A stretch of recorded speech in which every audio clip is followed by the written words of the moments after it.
Pakistan electronic media regulatory authority یعنی کہ پیمرا ایک ایسا ادارہ ہے جو کہ اس وجہ سے قائم کیا گیا تھا تاکہ پاکستان میں media, current affairs, religious matters,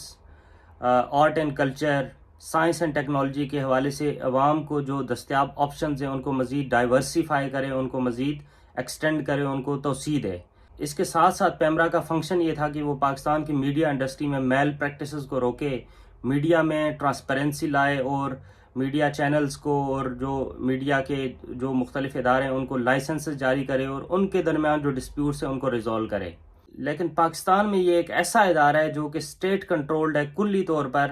جو کہ حکومت وقت کے ہاتھوں بھی استعمال ہوتا ہے اور اس وقت کی جو اسٹیبلشمنٹ ہے اس اسٹیبلشمنٹ کے ہاتھوں بھی ٹول کے طور پر استعمال ہوتا ہے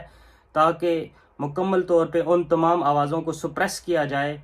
ان سیاستدانوں کو، جتنے بھی انڈیپینڈنٹ جرنلسٹ ہیں پاکستان کے، جو آزاد تجزیہ نگار ہیں، اور اس کے علاوہ جو انسانی حقوق کے علمبردار ہیں، ان کی آوازوں کو زیادہ سے زیادہ دبانے کے لیے، ان پر قدغنے لگانے کے لیے اور ان کو پابند کرنے کے لیے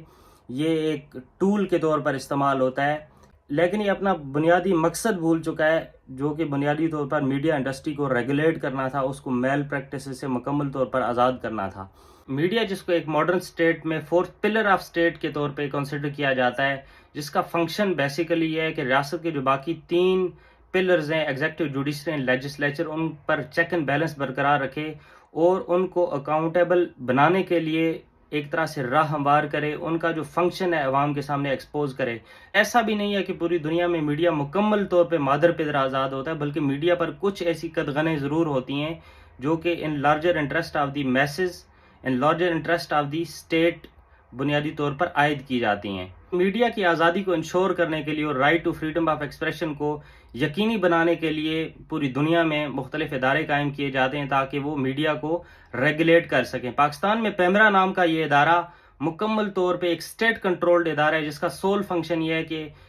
جو وقت کی اسٹیبلشمنٹ ہے اور وقت کی حکومت ہے اس کے ہاتھوں ایک ٹول کے طور پر استعمال ہو اور ایک سٹوج کے طور پر استعمال ہو، تاکہ ریاست کے اندر سیاستدانوں کی طرف سے، صحافیوں کی طرف سے، آزاد دانشوروں کی طرف سے اور انسانی حقوق کے علمبرداروں کی طرف سے جو آواز بلند ہوتی ہے ان کو سپریس کرنے کے لیے کام کرتا ہے۔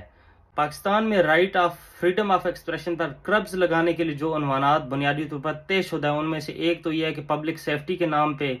یا نیشنل سیکیورٹی کے نام پہ یا ٹیریٹوریل انٹیگریٹی کے نام پہ پابندیاں عائد کر دی جاتی ہیں۔ چونکہ یہ اصطلاحات بڑی حد تک مبہم ہیں اور پاکستان کی اپیکس جوڈیشری کی طرف سے ان کی مکمل طور پر وضاحت بھی ابھی تک نہیں ہو سکی اور ان کی کوئی جامع تعریف بھی متعین نہیں ہو سکی، اسی ابہام اور ایمبیگوٹی کا فائدہ اٹھاتے ہوئے حکومت وقت اور اسٹیبلشمنٹ ذرہ برابر بھی دیر نہیں لگاتے اور کسی بھی سیاسی جماعت پر پابندی لگا دیتے ہیں جب بھی ان کو ایسا لگتا ہے کہ کوئی بھی انڈیپینڈنٹ اپروچ رکھنے والا پاکستان کا شہری، کوئی بھی انسانی حقوق کا علمبردار، کوئی صحافی، کوئی دانشور